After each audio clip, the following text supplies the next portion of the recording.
గత కొద్ది రోజులుగా తల్లికి వందనం పథకం అమలు పైన అనేక రకాలుగా బురద జల్లి ప్రజల్ని మభ్యపెట్టే ప్రయత్నం చేస్తా ఉన్నారు వైఎస్ఆర్ కాంగ్రెస్ పార్టీ నాయకులు.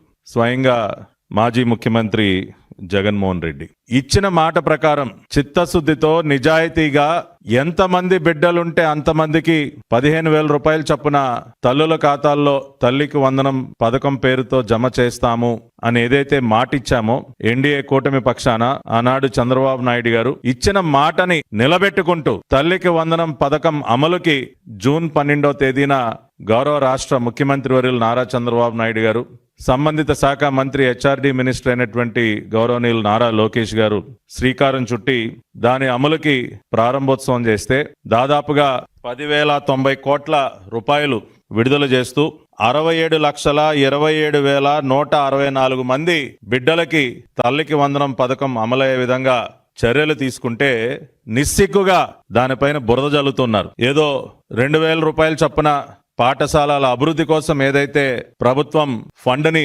ఉంచటం జరిగిందో ఆ డబ్బులేదో నారా లోకేష్ గారి అకౌంట్లోకి వెళ్లిపోయాయని అకారణంగా బురద జల్లే కార్యక్రమం వేస్తే నారా లోకేష్ గారు సవాల్ విసరటం జరిగింది.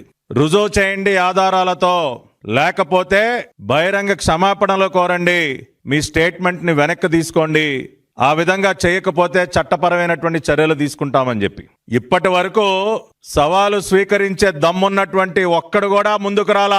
ఇచ్చినటువంటి టైం అయిపోయింది.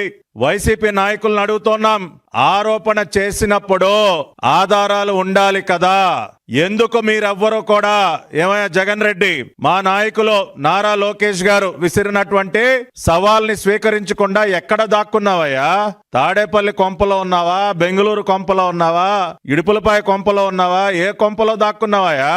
చేతిలో ఒక అవినీతి బురద పత్రిక, బురద చాలన ఉంది కదా అని చెప్పి నీ ఇష్టానుసారం జరుగుతున్నటువంటి మంచి పైన బురద జల్లావు కదా, ఎందుకు స్వీకరించలేకపోయావు సవాల్? ఇప్పుడు సిద్ధంగా ఉండు, తీసుకోబోయేటటువంటి చట్టపరమైనటువంటి చర్యలకి నువ్వు సిద్ధంగా ఉండు మిస్టర్ జగన్ రెడ్డి.